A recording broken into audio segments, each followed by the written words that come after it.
the Jacksonville Jaguars went 13-4, and almost nobody saw it coming. One season removed from a 4-13 disaster, this team flipped its whole identity, won the AFC South, and turned into the loudest story in football. The swing from worst in the division to first happened in a single year. Then, buried under draft weekend noise, they pulled off a quiet trade in April. It handed the defense the one ingredient it had been missing for 2 straight years. Most of the coverage skipped right past it. The people inside the building did not. Start with the quarterback. Trevor Lawrence closed the year throwing 14 touchdowns against 5 interceptions and looked like the player Jacksonville took first overall. Parker Washington exploded for 58 catches, 847 yards, and 5 scores to lead the entire roster. Jakobi Meyers showed up at the trade deadline, and the offense poured in almost 32 points a game the rest of the way, second in the league over that stretch. Then the front office let 2 career-year starters leave in free agency, and the reason behind it tells you everything about how this team now thinks. The defense is where the volume cranks up. Anthony Campanile returns for a second season, running a unit designed to attack. And the edge pairing of Travon Walker and Josh Hines-Allen is healthy again. Travis Hunter steps into a full-time role no other player in the league holds. The whole AFC South spent last winter watching Jacksonville pull away from the pack, and the roster that pulled it off returns almost entirely intact. Now the rest of the division has to sit with one uncomfortable question.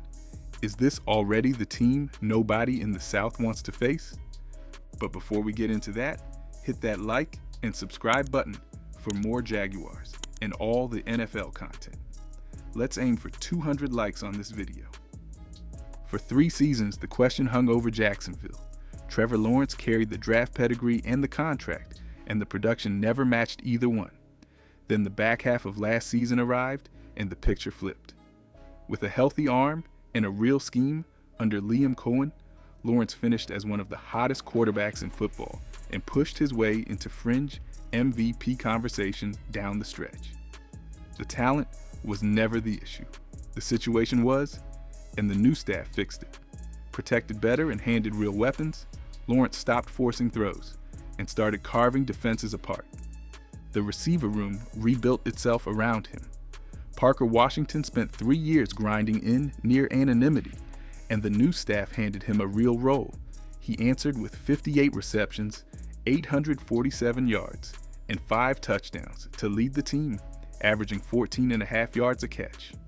The trade for Jakobi Meyers added a steady veteran who hauled in 42 passes for 483 yards and 3 scores in only 9 games. And Jacksonville went 5-1 after he arrived. 2 reliable hands gave Lawrence a security blanket he never had before. The one storyline, still unresolved, sits at the top of the depth chart. Brian Thomas Jr.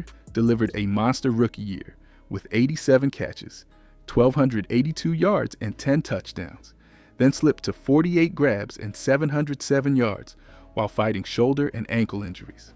He is healthy now, building rhythm with Lawrence, and the early reports out of spring work say the drops are gone. A bounce back from him turns a good receiver group into a frightening one, and a frightening receiver group means the defense had better be ready to match it.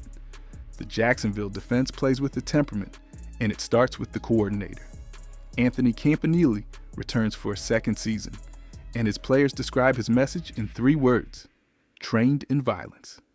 The unit finished first in the NFL against the run and stacked more than 3 dozen takeaways, and the identity is simple. 11 defenders running to the football with bad intentions on every snap. The standard never drops, no matter who is on the field. That mindset shows up in the box score, where ball carriers find nowhere to run and quarterbacks find nowhere to hide. The edge is the engine. Travon Walker signed a 4-year extension this spring after playing through a wrist injury that sapped his grip strength for much of last season. Healthy, he and Josh Hines-Allen form one of the more punishing edge tandems in the conference, and at times, Walker slid inside to hunt the quarterback on passing downs. The honest gap last year sat on the interior, where the pass rush stalled and the pressure rate cratered, And the staff spent the offseason hunting for an answer to that exact problem. Behind the stars, the depth tells the culture story. B.J. Green, an undrafted rookie a year ago, fought his way onto the 53-man roster and into a real rotation, learning behind two highly paid ends and refusing to settle. His climb is the loudest evidence the system rewards work over draft slot. He is the proof of concept Campanile keeps preaching. Effort earns snaps, snaps earn trust, and trust earns winning. The front seven has the temperament and the talent. The one piece it lacked is the piece nobody bothered to cover. Here's the stat nobody is talking about. Jacksonville was one of only 3 teams in the entire league to add 0 free agents during the legal negotiating window, while the rest of the NFL threw money at the open market. James Gladstone and Liam Cohen sat almost completely still. One outside signing, a running back, nothing else, and the silence was loud on purpose. For a fan base used to splashy March headlines, the quiet felt strange, and the strangeness was the point. To the impatient eye, doing nothing looks like failure. Look closer, and the stillness is the strategy. This is a front office, leaning hard on self-awareness, trusting the room it spent a year building and refusing to spend for the sake of headlines. The fit between scheme and personnel finally lines up, and the staff decided continuity beats a splashy name nobody asked for. A team coming off 13 wins has earned the right to run it back with intention, and the cap sheet stayed clean for the deals worth making. Spending restraint now is what buys roster flexibility later. The deeper signal lives in how the building handles its own. The Jaguars watched 2 starters post-career years, then let both walk to other teams for big money. To an outsider, this reads as losing players. Inside the building, it reads as a promise kept. Produce here, win here, and the reward comes, whether the next check has a Jacksonville logo on it or not. The players who stayed understood the math, and the ones who left respected it. The roster still got better this offseason, though. It happened in moves the cameras never followed. This is the trade buried under draft weekend.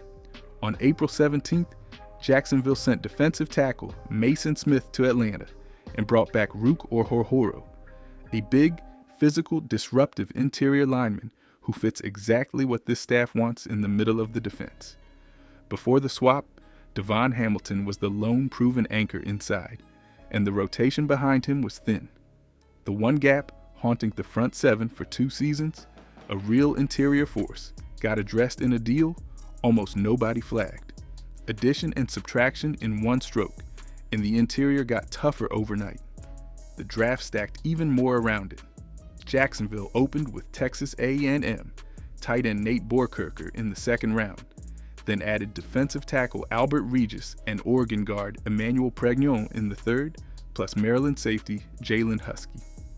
Day 3 brought Duke edge Wesley Williams, Houston tight end Tanner Kaziol, receivers Josh Cameron and C.J. Williams, and Washington edge Zach Durfee. 10 picks, a clear lean toward heavy tight end sets, fresh trench bodies, and youth on both lines. Gladstone walked away with 10 new players and a clear blueprint. The veterans got locked down too. Anton Harrison had his 5th-year option exercised at right tackle, settling the blind side. Monteric Brown earned a 3-year, $33 million extension after a breakout season with 12 pass breakups. And Travis Hunter moves to full-time cornerback, freed from offense, partly because Jacoby Myers played so well, lining up opposite Brown with Jordan Lewis and Jarrian Jones in the slot. On paper, the secondary went from question mark to strength. A complete roster sets up the only question left. How does it stack against the division? The AFC South belonged to Jacksonville, and it was not close. 13-4 took the crown, while the rest of the division sorted out its own mess. The Jaguars closed the regular season by demolishing Tennessee 41-7 to clinch the title, a result so lopsided it framed the entire balance of power in the South. Statement games like that one do not happen by accident. They happen when a roster stops hoping for results and starts expecting them. 41-7 is not a win. It is a warning shot. The head-to-head receipts tell the rest. Jacksonville beat the Houston Texans 17-10 in a defensive grind, the kind of low-scoring street fight this roster now wins. They handled the Indianapolis Colts 36-19 behind the offense at full tilt, and the Tennessee Titans at 3-14 were never in the conversation. C.J. Stroud and Houston remain the most credible threat, yet even their fans watched Jacksonville pull away last winter and felt the ground shift beneath the division. 3 wins over 3 division rivals is a pattern, not a fluke. The gap is not only talent, it is direction. The Texans have a franchise quarterback and a tough defense, but the Jaguars built something steadier underneath. A roster with a clear philosophy and a coaching staff speaking one voice. The division will tighten because divisions always do. Even so, the burden of proof now sits with everyone else.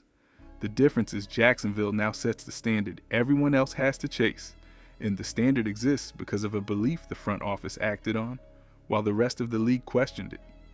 Here's the payoff the whole offseason was building toward. Jacksonville let Devin Lloyd sign with Carolina for $45 million and let Travis Etienne sign with New Orleans for $52 million, both fresh off the best football of their careers. Lloyd was a second-team All-Pro with 5 interceptions, including a pick-6 of Patrick Mahomes. Etienne ran for 1,100 yards and 13 total scores. The Jaguars watched both cash in elsewhere and never blinked, because the message mattered more than the names.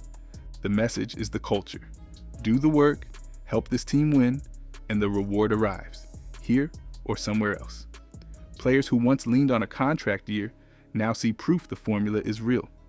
That belief turns contagious, and a locker room full of believers plays harder than one full of contracts. The front office also had a plan for the holes. Ventrell Miller and Branson Combs step up at linebacker beside Foyesade Olokun, and the backfield runs through second-year back Paishul Tutin, with veteran Chris Rodriguez added as the lone free agent signing to share the load. Neither spot is a downgrade, and both fit the scheme cleaner than what left. This is the part the breakout chasers miss. There is no single new Parker Washington waiting this year because the whole roster bit that apple. The effort spread across the building. No single hero carried it, and no single absence sinks it. Once the room watched hard work get rewarded with winning and with paychecks, it stopped being a slogan and started being the standard. The season ahead is where the standard gets tested, and the people inside seem to welcome it. So where does this leave Jacksonville heading into the new season? A healthy Trevor Lawrence, a reborn receiver room, a defense with the interior force it lacked, and a full-time Travis Hunter doing something nobody else in the league does. The roster runs it back with intention and adds the few pieces it needed in moves the coverage ignored. There's real weirdness ahead too, with the stadium build pushing the franchise toward an unusual road stretch in coming years, yet the on-field arrow points straight up. Everything pointing the wrong way a year ago now points forward. Now the debatable part, and you are going to argue about it.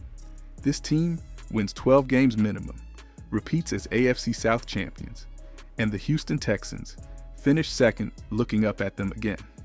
Jacksonville is no longer the surprise. It is the standard, and a standard does not sneak up on anyone. Tell me where the gap is. Tell me who in this division is built to take the crown back, because from here the answer looks like nobody. 12 wins is the floor in this projection, not the ceiling.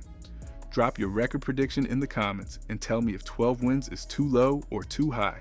Then subscribe before the next breakdown drops, because the schedule release reaction is coming and the roadmap to this season is wild.